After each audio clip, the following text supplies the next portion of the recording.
Dabar pakalbėsime apie tai, kaip reikia užtiuninguoti antrą golfą.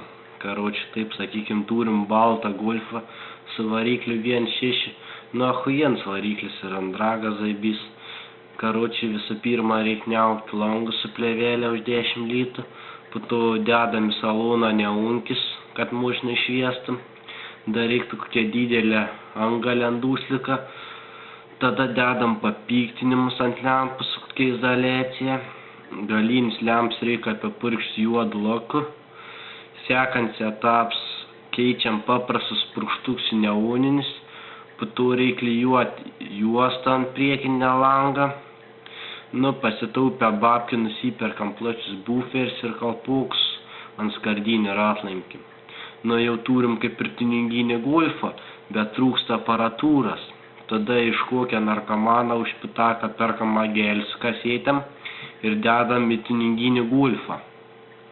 Į galą sumetam kokius radiotechnikas kolonkis ir paleidžiam ant visą garsą rusišką muzoną, atsidaram langus ir važiuojam į miestą bobų kabinti. Išleidę kokius 400 litų turim ahujieną golfą.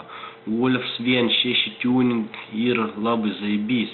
Tiek šiandien pašnekėjom.